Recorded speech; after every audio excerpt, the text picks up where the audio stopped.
Features of the night. It's Wednesday.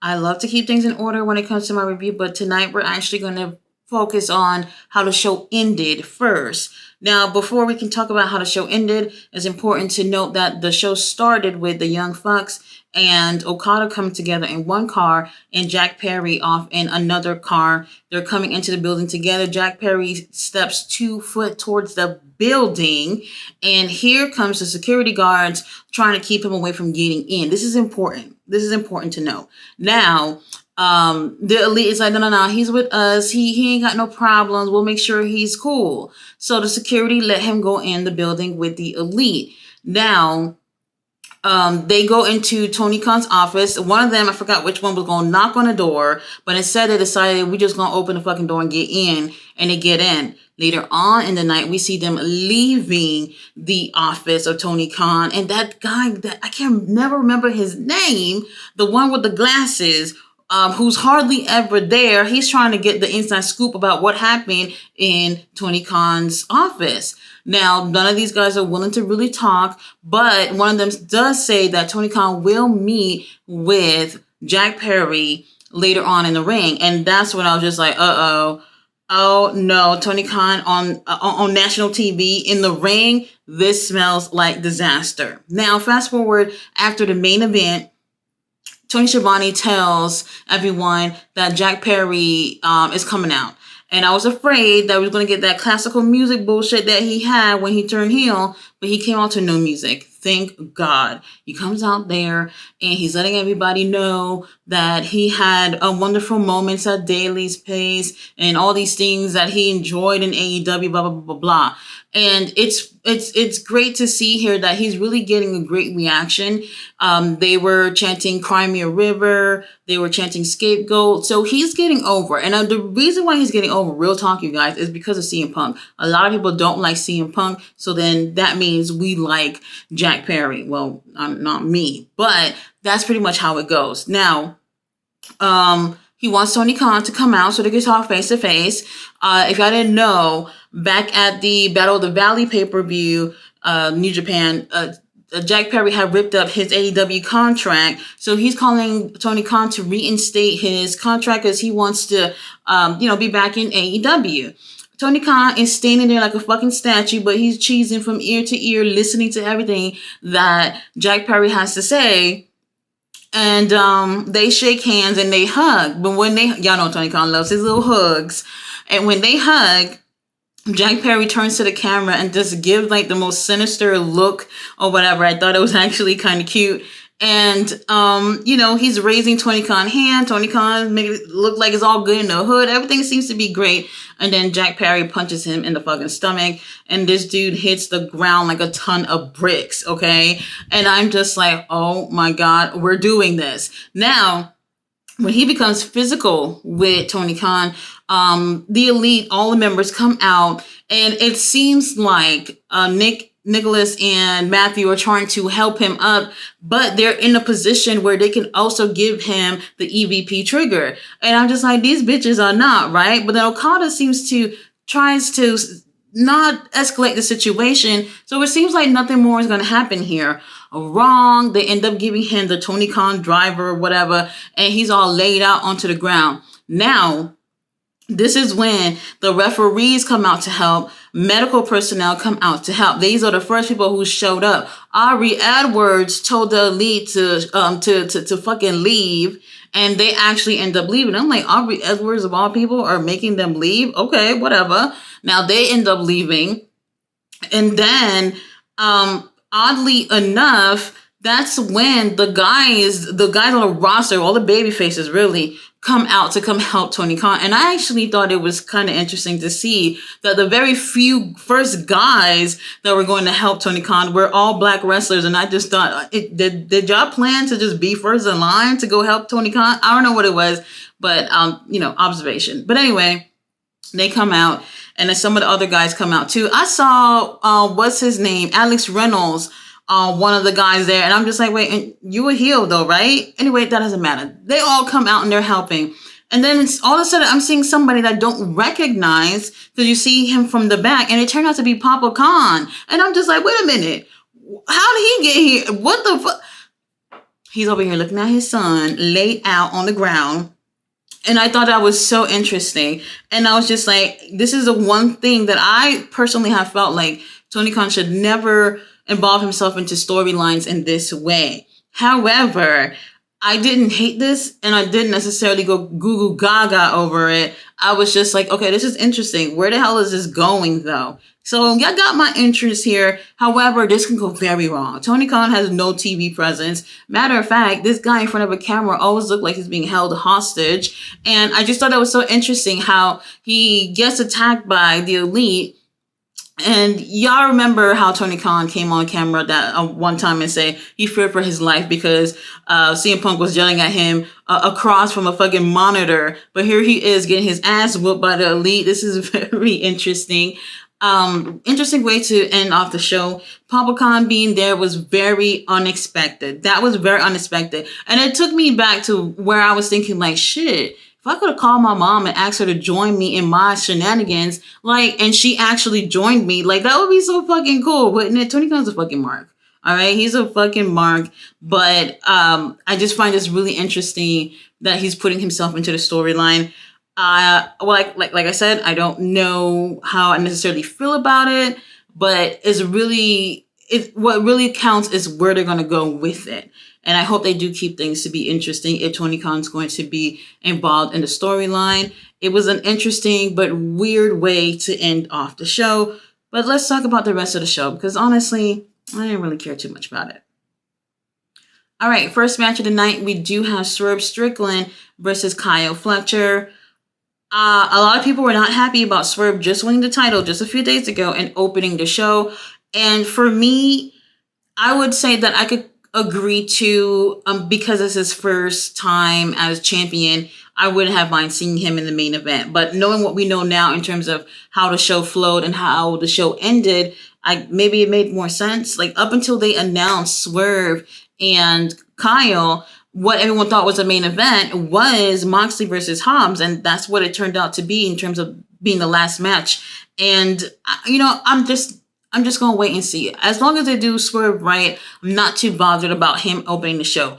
Anyway, I do feel like this match could have been stronger. Knowing what these two can do, this could have been better. But these motherfuckers were tired out, obviously. Swerve having that match with Samoa Joe. Kyle Fletcher, not only does he work AEW and Ring of Honor, but he does matches on the indies as well, even now with being the TV champ. So these guys are tired. So I'm not going to hold that against them. These guys work really, really hard, and I can appreciate what they did in the ring. But I hope we get an opportunity to see these two guys in the ring again in the future, where they can really give us their all. Now, Swerve obviously takes the win with a house call, and everything's all good in the hood. Now, backstage, Renee Paquette is with Thunder Rosa. Thunder Rosa's talking about her match with Toni Storm at the pay-per-view. Obviously, she didn't win. She said she was proud of what she did. And while she's talking, here comes Deonna Purrazzo, who's upset, saying, bitch, you can't keep my name out your motherfucking mouth. And these girls start pushing each other. And all of a sudden, we have some security guards that they look like they done grabbed up from God knows where to keep these two girls away from each other. I mean, they look like people who was in a crowd that just went to the back. Like, they really don't look like security guards to me. These security guards always get stranger and stranger every time we see them. Now, after this, they did show a video package of Will Ospreay and Bryan Danielson match. If y'all didn't see it, I don't know what planet y'all on, what was taking y'all so long to go see that match. Match of the year, definitely for me. A lot of people are saying the same thing too. I definitely recommend this match. It's just the best match I've seen so far this year. Now, after this, we do have Anna Jay versus Mina Shirakawa. I hope I'm saying her name right. Now, I'm not going to lie. Anna Jay has been going against some of the girls from Stardom. So even on Ring of Honor, Anna Jay has been there, and she's going against the girls there too. And this match right here, I just wasn't feeling it. Mina does have a more faster pace than Anna Jay. So in my opinion, I felt like she dumbed it down.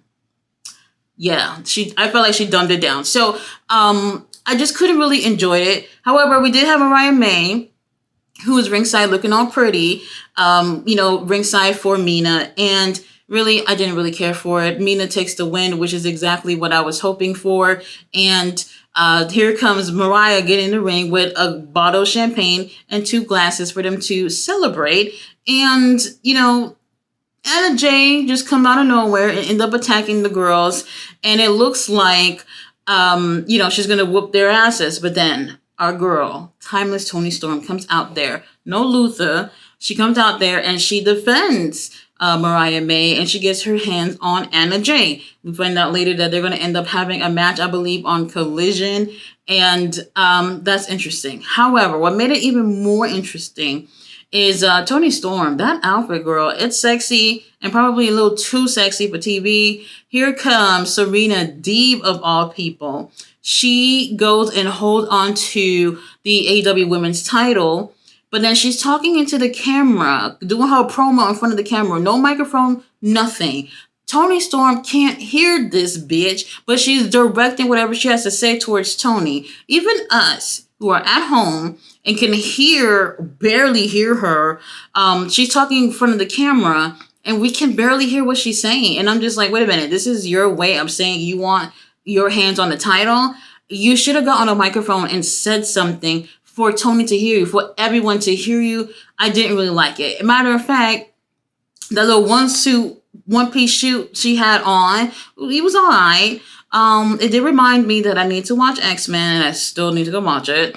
The shoes, girl, whoever your stylist is, fire them. Matter of fact, we do have our girl Mercedes who come out in a one-piece with some beautiful boots. Like, you need to take some notes from some of the other girls, Serena. I'm just saying, I'm looking out for you. Now, I didn't really care for this because I felt like she could have really got on the mic and made herself be heard and let Toni Storm know she wants her hand on the title, not just grabbing it and everyone's supposed to assume she wants next when it comes to the title. Couldn't care less about this. All right, so now we have Willow's Celebration for winning a TBS title. We also have Caprice Coleman, who came out on commentary to do a rap for Willow's theme song. So if you guys don't watch Ring of Honor, Caprice and Ian, they would always have their own little rap version every time Willow would come out. And it's actually pretty fun and cool. And they always have a really good vibe. So I was kind of happy to see Caprice over there. But anyway, they're over here talking about how Willow obviously really worked hard to be where she is at this point and winning a championship. And I'm happy for her. But y'all know wrestling. There's no way you're going to celebrate anything without someone else coming out to fucking ruin it. And obviously Mercedes come out. And when I say she looked drop dead gorgeous in that outfit, Lord have mercy, I was feeling really, really really jealous at that moment, but I was just like, she is working that outfit. And Serena Deeb, take notes. That's how you wear a one piece. Now, she comes in there and she's upset because obviously someone had attacked her recently and she thinks it's either Statlander or most likely Willow Nightingale. In my opinion, I wouldn't be surprised to see that it was Stokely because Stokely don't like either one of them anyway. So they're getting into it about that. And then Willow said, you know what, this isn't about you getting attacked. This is about you feeling some type of way about when you got injured. I ended up winning the New Japan Openweight Women's title. And basically she was saying that even people online were saying that if Mercedes did not get injured, she would have never won it. And you know what? That's true. So she's right. She most likely would have never won that title if Mercedes did not get injured. So now she goes on and say, but the TBS title, I earned this shit fair and square. I worked real hard for it and I won it. And you know what? Is that true? Well, yes, but her match with Julia Hart, Julia was like on 30% on Sunday, and a 5-minute match that really wasn't that great. But you know what, Willow, we happy for you. We're happy you won the title. Now they get into it and I'm just arguing, shouting back and forth. And at this point, I'm just fucking over it. And I just want to see some wrestling. That's all I cared about at that point. Now, Mercedes turned around to walk away. Statlander grabbed her arm, and for whatever reason, Mercedes thought it was Willow that grabbed her arm, and she turned around and gave Willow a bitch slap. And they're about to get into it physically until Bryce referee comes and makes sure that these girls don't get into it. It's getting interesting. And I like the fact that they brought up the whole New Japan thing and kind of made it look like even Willow knew that she necessarily may not have won that title if it wasn't for Mercedes to getting injured. I just want to see Mercedes get in a fucking ring and wrestle. She obviously is not ready. And in my opinion, they could have held off on bringing her to AEW because people are just waiting. You brought her over. The promos haven't really been interesting. The fashions are more interesting. And we just want to see her get in the ring. And I do think that we may not even see her wrestle prior to Double or Nothing, which sucks. All right, up next we had the Casino Gauntlet match. Winner will go against Roderick Strong at the Double or Nothing pay-per-view for the International Championship. We had Dante Martin, Jay White, Jay Lethal, Commander of all people within there, Kyle O'Reilly, Lance Archer, Penta, Will Ospreay, and oh my gosh, this was the best match of the night. It really was. And honestly, I didn't have high hopes for this. I was just like, it's just gonna be some messy, weird shit with a whole bunch of people in the ring. But it actually was really entertaining and fun. And the second Will Ospreay came out there, I was like, it's done. It's absolutely done. That's the winner right there. What I liked about this match, though, is that it teased a lot of match possibilities that we have not yet had, especially Will Ospreay being there, Kyle O'Reilly being back. It really made me feel like, holy shit, I want to see so many combinations of these guys one-on-one. Only one little complaint, probably be me being too picky here. To keep this match from getting messy and having every wrestler in the ring, they would showcase 2 to 3 guys at a time while everyone acted like they were dead outside the ring, and then they would come out into the ring whenever it was their time to get in to do their spots or whatever. And I didn't necessarily care for that, but that also kept things from being all over the place. And for that moment where we had just 2 to 3 opponents in the ring, we got a chance to get a little teaser of some of these one-on-one matchup that we have not yet got. And I'm just so excited to see any of those matches in the future. You know, Kyle O'Reilly, man, he is fucking killing it. Obviously Will Ospreay too, but Will Ospreay ended up taking the win here. And Roderick and them, they all come out, and it's a stare down with the Undisputed Kingdom and Will Ospreay. Wardlow is there for no reason once again. And honestly, I can't wait to see this match. This is going to be so good. All right. I really don't even want to talk about this, but Chris Jericho comes out. He has the FTW title. And in my opinion, I don't think that's the original one that Hook had been walking around with for God knows how long. It does absolutely look different. It's like the same for the most part, but different at the same time. So I don't think it's the original. Does that matter? Probably not. Chris Jericho talking about the title stand for the world because he did this for us. And I'm just like, what is going on here? You know what? He's calling himself the Learning Tree now. And then he's talking about how he helped all these wrestlers get over or whatever. But I didn't hear this bitch name one person that he helped get over because there isn't anybody. And this is just me talking about his time in AEW. He really hasn't. Nobody from the JAS. Where are those motherfuckers from that group? Can somebody tell me any success they have from there? The Inner Circle's another one. What's the other group? You know what? It's just like he has not done anything to truly put over young talent, but he's boasting about doing that. Bro, the delusion is just fucking out of this world. Anyway, while he's talking, guess who comes out? Big Bill. And I'm just like, oh, Big Bill, thank you. Take us out of our misery. I'm over this shit. I want to see some wrestling. Now, here comes Big Bill. He comes out basically saying he wants help from the fucking Learning Tree, Chris Jericho, to help him get over in his career. And I'm just like, bro, you put yourself with Chris Jericho, you definitely ain't going anywhere. And honestly, I did like Big Bill with Ricky Starks. Ricky Starks did post a picture of himself after Dynamite had aired, and that just made me feel good. He's still handsome and hopefully not injured. Now, this whole thing really felt, if y'all have to look at this, because I know I'm not tripping,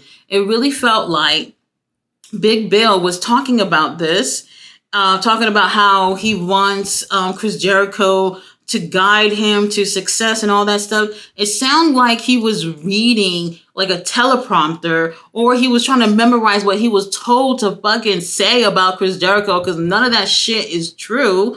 And I just couldn't believe it. I was just like, it sounded very, very forced. And I just didn't like it. I could care less about what this whole thing was. And Chris Jericho ends up saying that he's going to think about it, think about mentoring Big Bill. Big Bill, you can do way better than this. I don't even think that this is going to help you at all. We do have backstage Renee Paquette with Uncle Don and the whole Don Callis family. And it looks like Uncle Don have a favorite, Will Ospreay. He's the one who's taking all the wins. And Kyle Fletcher just lost his match from earlier, so he's not praising him. Even matter of fact, sort of, kind of, a little bit calling him a loser. He was a little bit upset at Will Ospreay because he almost used a Tiger Driver earlier when he said that he was never going to use it again. And Don Callis saying, I don't give a fuck who net you break using it. Just use that move again. And, Kyle Fletcher was like, does it really matter? He won the match. Who cares? And Uncle Don felt some type of way and called him a loser and ended up leaving so he can go be with Powerhouse Hobbs for his match. Now, speaking of main event, Hobbs, Moxley, IWGP World Heavyweight title on the line. In my opinion, I didn't like this. The pacing was slow. Hobbs may have injured his knee. Not 100% sure. They're probably fucking jerking us off or whatever about that. But I didn't like this. They were very slow. They moved out to the crowd for a little bit, just barely throwing blows at each other. And I'm just like, what's going on here? Something about this lacked a lot of energy. And I can see that maybe these motherfuckers are tired too. But it's just like what I was hoping I didn't get. Hobbs obviously takes the loss. He ends up feigning while Moxley applied a bulldog choke on him. And I was very disappointed. And I keep hoping and waiting for this payoff of Powerhouse Hobbs being part of the Don Callis family. I'm just kind of, in the back of my mind, I'm like, okay, it's going to pay off. It's just going to take a little bit of time. But Hobbs, he's taking the least amount of wins within the Don Callis family. And I just hope, things get better for him. I don't know where it's going, but I'm just going to be patient for a little bit before I can actually say Hobbs needs to be doing something else, or maybe even need to be elsewhere, because I don't know what's happening in AEW. A lot of these guys that should be getting over are not getting anywhere. Guys, thanks so much for watching my review. The show was meh for me. It was half talking, half wrestling, and I didn't even enjoy all the wrestling.